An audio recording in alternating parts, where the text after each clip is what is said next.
다 함께 사도신경으로 신앙 고백드립니다. 전능하사 천지를 만드신 하나님 아버지를 내가 믿사오며 그 외아들 우리 주 예수 그리스도를 믿사오니 이는 성령으로 잉태하사 동정녀 마리아에게 나시고 본디오 빌라도에게 고난을 받으사 십자가에 못 박혀 죽으시고 장사한 뒤 사흘 만에 죽은 자 가운데서 다시 살아나시며 하늘에 오르사 전능하신 하나님 우편에 앉아 계시다가 저리로서 산 자와 죽은 자를 심판하러 오시리라. 성령을 믿사오며 거룩한 공회와 성도가 서로 교통하는 것과 죄를 사하여 주시는 것과 몸이 다시 사는 것과 영원히 사는 것을 믿사옵나이다. 아멘. 좋으신 하나님, 오늘 새벽에 또 하나님 앞에 나왔습니다. 몸만 왔다 갔지 않게 하시고 오늘도 하나님 말씀이 들려지게 하시며 그 말씀을 따라서 살아갈 수 있는 귀한 날 되도록 하나님의 영으로 충만하게 채워주옵소서. 하나님의 선하신 뜻이 무엇인지를 잘 찾게 하시고 오늘도 그 뜻 안에서의 사명을 잘 감당하는 충성된 일꾼들 되게 하옵소서. 감사드리며 예수님의 이름으로 기도합니다. 아멘. 하나님 말씀 봅니다. 하나님 말씀 누가복음 18장 15절 말씀부터 30절까지 보시겠습니다. 누가복음 18장 15절부터 30절까지입니다.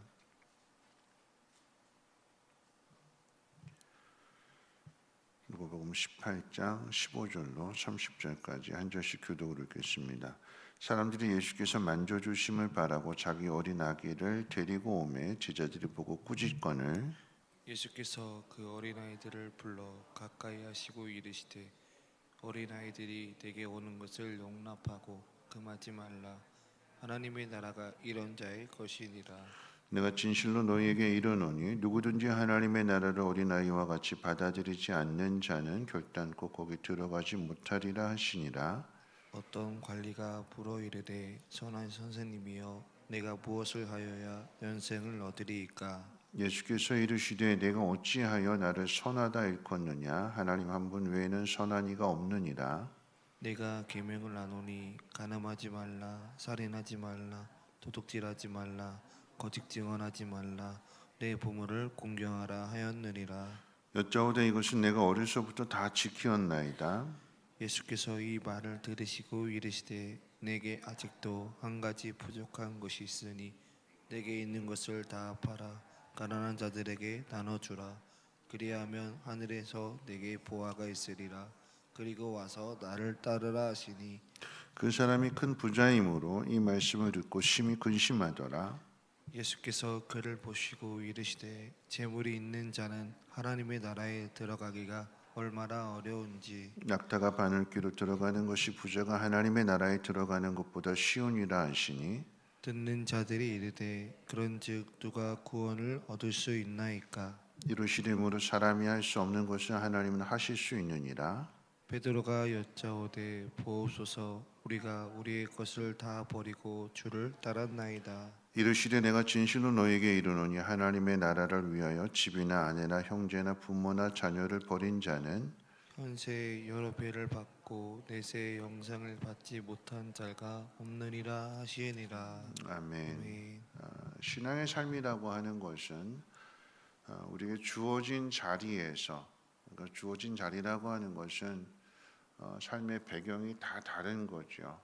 다 다른데 뭐 가난한 사람도 있고 부유한 사람도 있고 건강한 사람도 있고 그렇지 못한 사람도 있고, 그러니까 내게 주어진 그 삶의 자리에서 오늘을 살아내는 것입니다. 그러니까 어제 말씀과 연결한다면 낙심하지 않고 기도하는 것이고 또 자기를 낮추면서 살아가는 거죠. 오늘 읽은 본문에는 두 가지 이야기가 기록되어 있습니다. 둘 다 하나님 나라에 대해 누가 들어가느냐 하는 그런 이야기인데요. 먼저 부모의 손에 인도함을 받는 어린아이처럼 하나님의 나라를 받아들이는 사람이 들어간다고 말씀하십니다. 어린아이가 부모의 손을 잡고 따라가는 것은 어디 가는지 다 알지 못하잖아요. 다 이해할 수도 없는 거고, 그런데 부모의 손을 잡고 간다라고 하는 것은 부모가 나를 어느 곳으로 데려가든지 믿고 가는 거죠. 믿고 따라가는 거예요. 하나님의 나라를 그 어린아이처럼 마치 부모가 이끄는 대로 순종하는 것처럼 받아들이는 사람의 것이다라고 하는 것을 말씀하시고, 그 다음에 이제 재물로 인해서 하나님 나라에 들어가지 못하는 부자 청년의 이야기를 하십니다. 그러니까 누가 하나님 나라에 들어가는 사람이냐에 대해서 어린아이에 대한 이제 좋은 예를 말씀해 주셨다라고 하면, 부자 청년은 그 반대의 그 실제 사례가 되는 거죠. 오늘 이제 부자 청년에 대한 이야기를 중심으로 한번 생각해 봅니다. 이 청년은 다 가졌다고 생각했지만 결정적인 것을 갖지 못한 사람으로 소개되고 있습니다. 어려서부터 계명을 다 지켰다고 자랑하지만 결정적으로 이 청년이 그 영생을 얻는 길에 들어가지 못하는 것은 돈이 그 앞을 가로막고 있습니다. 이 돈 때문에 영생의 말씀을 듣고도 따르지 못합니다. 어떻게 하면 영생을 얻을 수 있습니까? 궁금해서, 그것이 소망이기 때문에 그것을 가르쳐 줄 수 있는 분으로 믿고 나와서 물어봤는데, 질문을 했는데 열심히 가르쳐 주셨으면 그대로 따라야 되는데 따르지 못하죠. 다 했다고 생각했지만, 그런데 정말 중요한 것을 놓치는 것입니다. 오늘 말씀에 순종하지 못하는 거죠.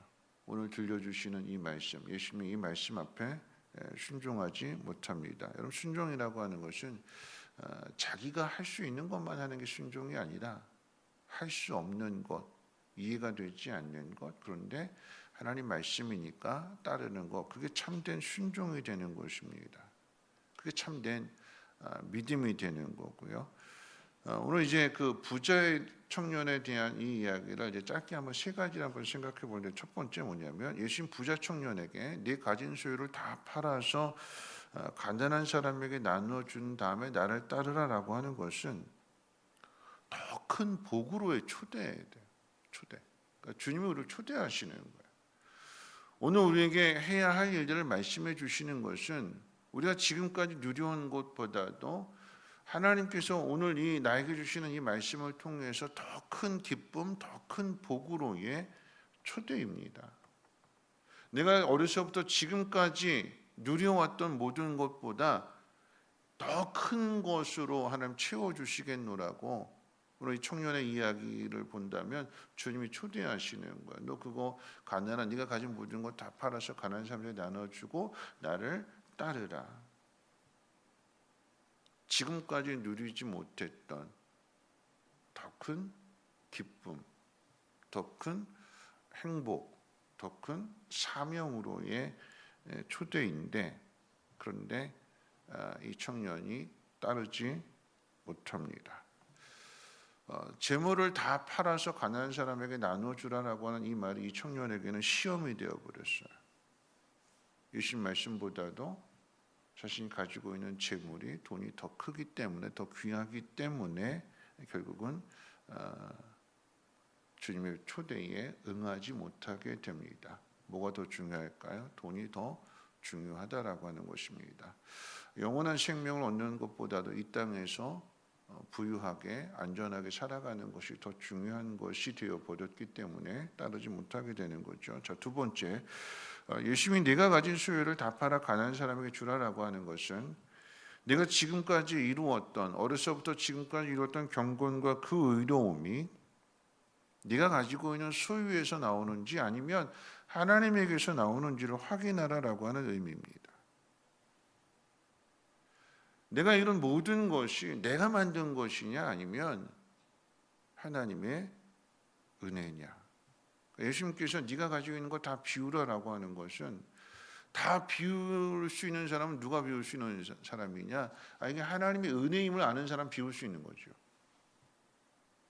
내가 가지고 있는 것이 하나님의 은혜입니다. 하나님이 주신 것입니다. 라고 하는 분명한 사실을 믿는 사람은 비울 수 있는 거예요.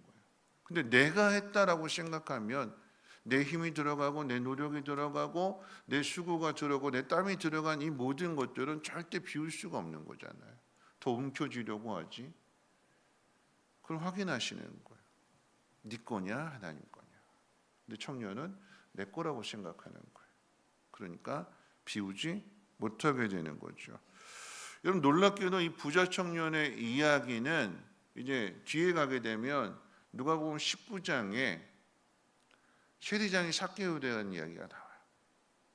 세리장이니까 삭개오 역시도 부자입니다. 그래서 대조가 되는 거예요. 이 부자 청년은 예수님 말씀 가운데 순종하지 못하는데 삭개오는 자기가 자원해서 이렇게 이야기합니다. 내 재산의 절반을 팔아서 가난한 사람에게 나누어 주겠습니다. 그리고 내가 삶을 고치겠습니다. 내가 남의 것을 토색한 것이 있다면, 남의 것을 강제로 빼앗은 것이 있다면 4배나 갚겠습니다.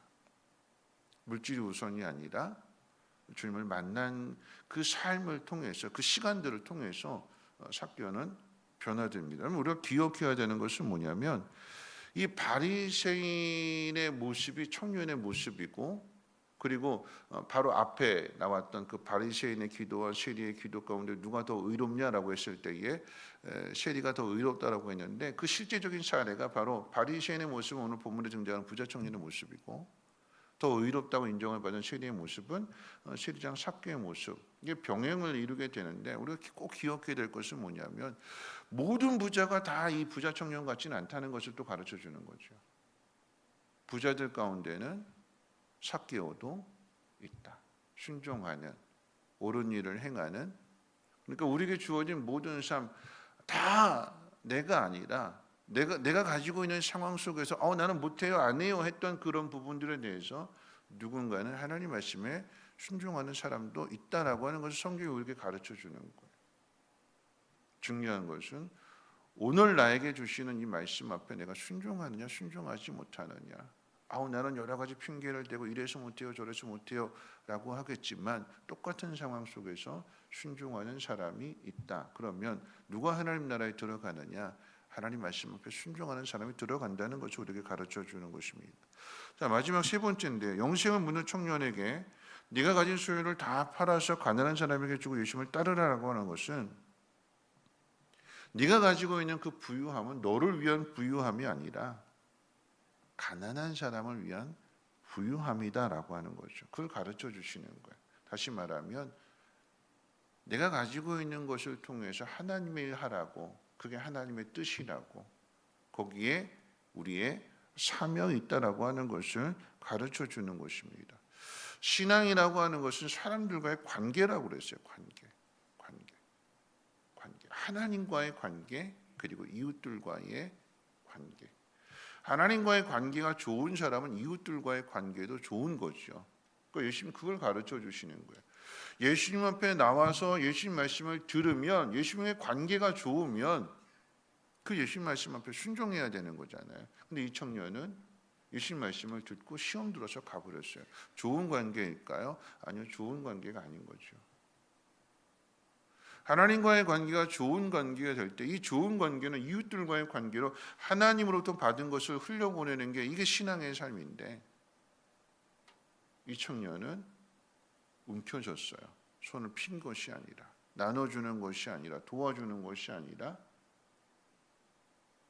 가난한 사람들을 위한 재물이 아니라 자기 자신을 위한 재물이 되어버렸어요. 그러니까 더 큰 복으로의, 더 큰 사명으로의, 더 큰 하나님의 은혜로의 그 초대 앞에 뒤돌아서서 자기 길을 가게 되는 거죠. 이 청년이 이런 삶을 살아간다면 영생을 얻었을까요? 이런 관계를 무엇으로 좋게 하느냐? 오늘 이 청년에게는 물질이 많았기 때문에 그 물질을 가지고 이웃들과의 관계를 좋게 하라라고 하는 것이 예수님의 말씀이에요. 그게 선한 청지기로서의 사명이기도 하고요. 근데 이 청년은 그 사명을 버리는 거예요. 예수님의 부르심 앞에, 예수님 말씀하시는 그 말씀 앞에, 오늘 나에게 주시는 그 말씀 앞에 귀를 막아버리고 근심하며 돌아가는 것이고, 따르지 않게 되는 그런 모습들은 사명을 내팽개쳐 버리게 되는 거죠. 단순한 물질의 문제가 아니라 오늘 우리 모두가 다 이 새벽에 나와서 하나님 말씀을 듣는 것, 또 하나님께서 우리 마음 가운데 성령을 보내주신 것은 우리 마음대로 우리 뜻대로 살지 말고 하나님의 뜻대로 살라라고 하는 것인데, 나는 하나님의 뜻대로 살고 있느냐, 우리 자신을 날마다 점검해보고 확인해 보아야 될 것입니다. 말씀을 마칠 텐데요, 예수님께서 부자 청년에게 그 재물을 다 팔아서 가난한 사람에게 나누어 주고 나를 따르라고 하시는 이유는 예수님이 이 땅에 오셔서 그렇게 하시기 때문에 그러합니다. 예수님이 이 땅에 오신 것 자체가 부유하신 하나님께서 자기를 다 비우시고 이 땅에 오신 거잖아요. 다 비우시고 오셨어요. 그리고 다 비우신 모습 속에서 죽기까지 하나님 말씀 앞에 순종하십니다. 그게 신앙의 삶이다라고 하는 거죠. 내 것을 다 비우게 될 때 하나님의 것이 채워지게 됩니다. 하나님이 오늘도 저와 여러분들을 하나님의 뜻 앞으로 부르시는 거예요. 이 땅에 매여 살지 말고 돈이 주는 그 기쁨으로만 만족하지 말고 너는 내가 주는 그 기쁨으로 살아갈 수 있겠니? 그 기쁨은 이 땅에서는 얻을 수 없는 기쁨이란다 하고 우리 하나님이 우리를 초대하시는 것입니다.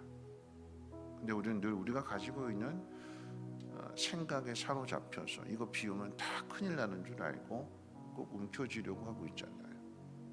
우리가 가진 생각으로, 우리가 가진 감정으로, 우리가 가진 마음으로 하나님의 말씀을, 하나님의 뜻을 우리가 거역하고 살아가고 있지 않습니까?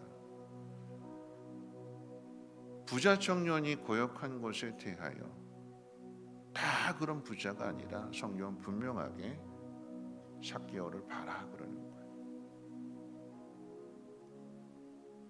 오늘 우리 자신의 모습이 부자 청년이 되지 않고 삭개오의 모습이 될 수 있도록 오늘 말씀을 듣고 그 말씀 가운데 순종하는 사람이 될 수 있도록 오늘 이 새벽에 우리 자신을 다시 한번 돌아보시고 하나님의 그 말씀 앞에 순종하는 삶을 살아가심으로써 내가 그토록 안 돼요 이거 안 돼요 했던 것들이 놓았더니 오히려 거기에 자유함이 있고 평안함이 있고 기쁨이 있고 하나님 주시는 그 은혜가 더 풍성하다라고 하는 것을 깨닫는 저와 여러분들 되시기를 주님의 이름으로 부탁을 드립니다. 우리 찬송가 452장 함께 찬송하고 기도하겠습니다.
말씀 하나 드리는 것은 발인 예배 가실 분들은 6시 50분에 교회에서 출발합니다.